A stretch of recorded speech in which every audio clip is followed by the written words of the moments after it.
நண்பர்களுக்கு பசுமை வணக்கம்ங்க.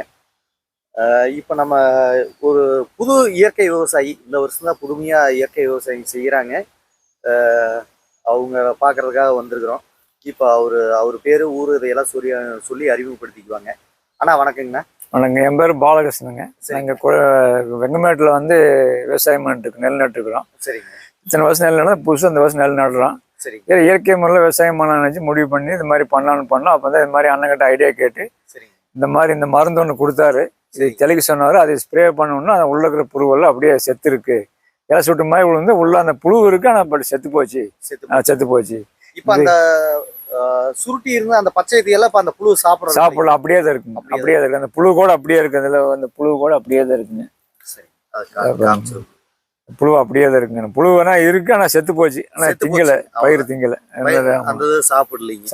2-3 டைம் மருந்து அடிச்சங்க, அது கண்ட்ரோல் ஆகிடுச்சு. ஆனா இது நம்மளுக்கு மருந்து இல்ல, இயற்கை இடுபொருள் வந்து அடிச்சு அது கண்ட்ரோல் ஆகிடுச்சு. ஆனா புழு அப்படியே அதை எடுக்க முடியும். உள்ள புழு செத்து அப்படியே இப்ப நம்ம மத்த அந்த பயிர் எல்லாம் அப்படியே கொஞ்சம் காமிங்க, அந்த இருந்ததையெல்லாம் காமிங்க. அந்த இது எல்லாமே நம்ம நேரடியா விவசாயிகளுக்கு வந்து எந்த சூழ்நிலையும் பொய்யான தகவல் சொல்லக்கூடாது, உண்மைத்தன்மையோட பயணிக்கணும். அந்த சுருட்டி இருந்தது இல்லைங்களா, அதையெல்லாம் அப்படியே இந்த மாதிரி சுருட்டி இருந்தது.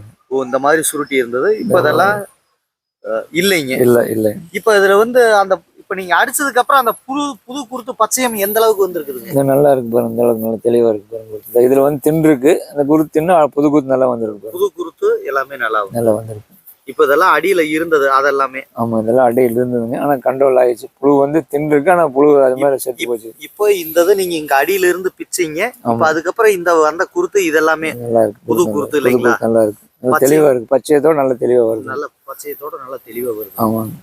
இந்த இதான் உள்ள புழு வந்து அடி இதாகி செத்து போச்சு. ஆனா மருந்து 2 டைம் அடிச்சோன்னா செத்து போச்சுங்க. கண்டிப்பாங்க. அதனாலதான் நம்ம ஒவ்வொரு விவசாயிகள்டையும் நம்ம சொல்றோம், தயவு செஞ்சு கெமிக்கல் இதுல அந்த புழு இருக்கு பாருங்க. ஆனா செத்து போச்சு.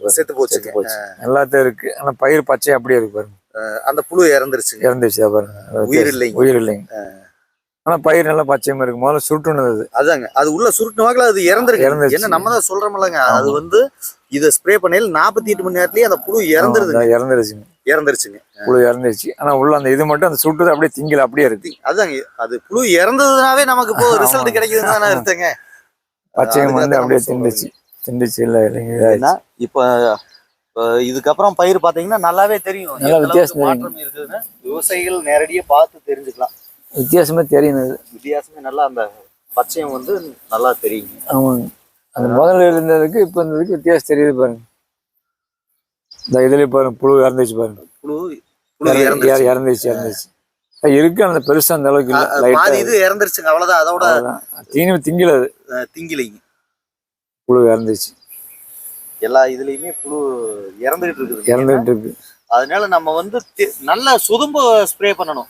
ஆமா, சுதம்ப பண்ணிங்கன்னா இதுக்கு வந்து கிட்டத்தட்ட 6-7 டம் அடிச்சு நல்லா ஃபுல்லா தொடர்ந்து கண்டினியூஸா இந்த பக்கம் அந்த பக்கம் மாத்தி புதுசா அடிச்சனால 6-7 டம் அடிச்சுங்க. கண்டிப்பா. இங்க என்ன, இன்னைக்கு புதுசா விவசாயிகளை ஏமாத்துறதுக்காக நிறைய பேர் உள்ள வந்துட்டு இருக்காங்க. ஆமாங்க. இந்த பொருளை பயன்படுத்துங்க, அந்த பொருளை பயன்படுத்துங்க, இதுல நிவர்த்தி ஆயிரும் அப்படின்னு இன்னைக்கு வந்து சொல்லி விவசாயிகளை ஏமாத்துறதுக்குன்னே ஒரு கூட்டம் அலைஞ்சிட்டு இருக்குதுங்க. அதை வச்சு வருமானம் பார்க்கணும் அப்படிங்கிறதுக்காக. அவங்க பொருளாதார நிலைமை உயரணும், விவசாயிகளோட பொருளாதாரம் கீழே போகணும் அலைஞ்சுக்கிட்டு இருக்குதுங்க. அதனால இதையெல்லாம் தவிர்த்து கண்ட்ரோல் ஆயிருக்குங்க. கண்ட்ரோல் வந்து நம்ம நினைக்கிற மாதிரி 2 டைம் 3 டைம் அடிக்கணுங்க. இயற்கையில வந்து நம்ம நினைக்கிற மாதிரி உடனே ஆகாது, சாத்தியம் இல்லாது. 4 டைம் மெதுவாக தான் ஆகும். அதுக்கான பியூரா கண்ட்ரோல் ஆகிருக்கு. இதுல பாருங்க, இந்த புழுவெல்லாம் இருக்கு. ஆனா இதாயிடுச்சு பாருங்க. இதுல புழுவே இல்லைங்க, சுத்தமா இல்ல. நர்வஸா அது இறந்துருச்சு. என்ன நான் தான் சொல்ற மாதிரிங்க, நல்ல அதுல சுதும்ப பட்டுருச்சுன்னா டோட்டலா இதாயிருங்க. அதுல புழு இறந்துருக்கு பாருங்க, தெரியுதுங்களா? அந்த புழு ஆக்டிவா இல்லாம இருக்கு பாருங்க, அப்படி இறந்துருச்சு. அதனால வந்து நம்ம அதுக்காக தான் எல்லா விவசாயிகளையும் சொல்றது, விவசாயிகளே புரிதலோட இயற்கை விவசாயம் செய்யுங்க. தயவு செஞ்சு யாருக்கிட்டையும் எதையும் வாங்கி ஏமாந்துறாதீங்க அப்படின்னு நம்ம சொல்லக்கூடியதுங்க. என்ன, இன்னைக்கு பயிற்சி கொடுக்குறேன், ஒரு நெல்லை போட்டு 1000 நெல்லை உருவாக்குறேன் அப்படின்லாம், ஒரு சில பயிற்சி கொடுக்குறேன் அப்படின்லாம் ஒரு சிலர் வந்து விவசாயிகளை ஏமாத்திக்கிட்டு இருக்காங்க. என்ன ஏமாற்றும் பேருடைய திருட்டு கும்பல்.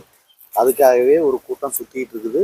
அதுக்காக ஒரு சில வேளாண்மை துறை அதிகாரிகளும் துணை போறாங்க உடந்தையா. என்ன, அவனுக்கெல்லாம் 5 கெமிக்கலை வாங்கி ஒன்றா கலந்து அதிலிருந்து 100 மில்லி எடுத்து ஸ்ப்ரே பண்ணோம்னா இன்னைக்கு பயிற்சியாளர்னு சொல்லி விவசாயிகளை ஏமாத்திட்டு இருக்கானுங்க. அதுக்கு வேளாண்மை துறை அதில் நிறைய துறை இருக்கு. அதுல ஒரு சில துறை அதிகாரிகளும் அதுக்கு துணை போறாங்க. ஏன்னா அவங்களும் அதுக்கு வந்து உடந்தையா போறாங்க. என்ன அவங்களுக்கு ஒரு வணிக நோக்கமா என்னங்கிறதும் தெரியாது. அதனால அது மாதிரி போயிட்டு இருக்காங்க. அதனால விவசாயிகளே நம்ம தான் புரிதலோட பயணிக்கணும்.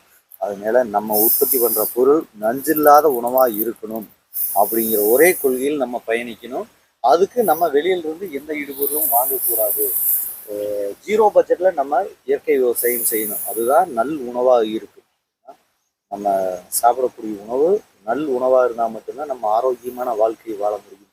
இல்லை என்றால் நம்ம வந்து மருத்துவமனைக்கு தான் நம்ம ஆரோக்கியத்துக்காக மருத்துவமனைக்கு போய் நம்ம செலவிடக்கூடிய பணம் பல லட்சமாக இருக்கும். அதனால இதை தெரிஞ்சு ஒவ்வொரு விவசாயியும் அவங்களுடைய தேவைகளுக்காகவாவது இயற்கை விவசாயம் செய்யுங்க.